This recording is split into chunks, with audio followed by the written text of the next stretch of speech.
Hello बच्चों, let's read this question. यहाँ पे हमें दो स्टेटमेंट दिए और क्या दिए हैं। फर्स्ट स्टेटमेंट है a reaction with Kp equals to 1/1.005 atmosphere square is expected to be spontaneous at standard conditions.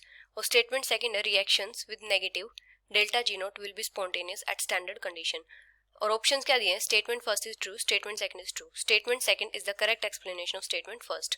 Statement first and statement second are true but statement second is not the correct explanation of statement first. Statement first is true but statement second is false. Statement first is false but statement second is true. तो यहाँ पे हमारा की concept क्या हो जाएगा। अगर हम बात करें इक्विलिब्रियम कांस्टेंट की, इक्विलिब्रियम कांस्टेंट और इक्विलिब्रियम कांस्टेंट और जो स्टैंडर्ड गिब्स फ्री एनर्जी होती है उसके बीच में रिलेशन की। तो यहाँ पे जो इक्विलिब्रियम कांस्टेंट है वो क्या दिया है, Kp। तो Kp क्या होता है, इक्विलिब्रियम कांस्टेंट होता है जब हमें जो रिएक्टेंट और प्रोडक्ट है उनका पार्शियल प्रेशर दिया हो, मतलब उनकी मोलर कंसंट्रेशन ना दिए हो, उनका पार्शियल प्रेशर दिया हो, तो ये क्या होता है, इक्विलिब्रियम कांस्टेंट होता है। अभी इक्विलिब्रियम कांस्टेंट हमें कितना दिया है, 1/1.005 एटमॉस्फेयर स्क्वायर।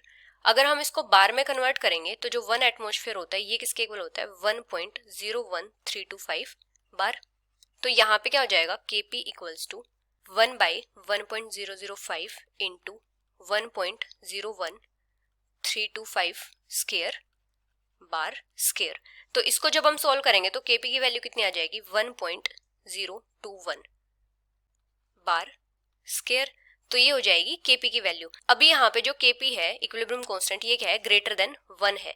और जो इक्विलिब्रियम कांस्टेंट होता है और जो standard Gibbs free energy change होता है उसके बीच में रिलेशन क्या होता है, जो डेल्टा जी होता है ये किसके इक्वल होता है, delta G naught plus RT ln Kp। ये क्या है, इक्विलिब्रियम कांस्टेंट। अभी इक्विलिब्रियम कंडीशंस पे डेल्टा जी तो होता है 0, तो यहाँ से हमारे पास डेल्टा जी नॉट किसके इक्वल आ जाएगा, delta G naught equals to minus RT ln Kp।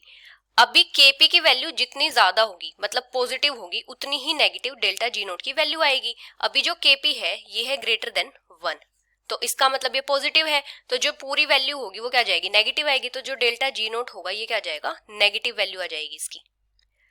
अभी जो standard Gibbs free energy change होता है, अगर उसकी वैल्यू लेस देन 1 होती है, मतलब नेगेटिव होती है, तो जो रिएक्शन होती है वो क्या होती है, स्पॉन्टेनियस होती है, स्पॉन्टेनियस प्रोसेस। अगर डेल्टा जी नोट की वैल्यू पॉजिटिव है या फिर ग्रेटर देन 1 है तो ये रिएक्शन क्या हो जाएगी, नॉन स्पॉन्टेनियस हो जाएगी। तो यहाँ पे हमें फर्स्ट स्टेटमेंट क्या दिया है, reaction with Kp equals to 1/1.005 atmosphere square is expected to be spontaneous at standard conditions. तो ये स्टेटमेंट करेक्ट हो जाएगी क्योंकि यहाँ पे Kp क्या है, ग्रेटर देन 1 है। तो इसका मतलब जो डेल्टा जी नोट है वो क्या हो जाएगा, लेस देन 1 हो जाएगा, मतलब नेगेटिव हो जाएगी उसकी वैल्यू। अभी सेकंड क्या दिया है, reactions with negative delta G naught will be spontaneous at standard condition. तो ये स्टेटमेंट भी करेक्ट है और ये फर्स्ट स्टेटमेंट को एक्सप्लेन भी कर रही है। तो करेक्ट आंसर क्या हो जाएगा, statement first is true, statement second is true, statement second is the correct explanation of statement first. So the final answer is option A. Hope you understood it well. Best of luck.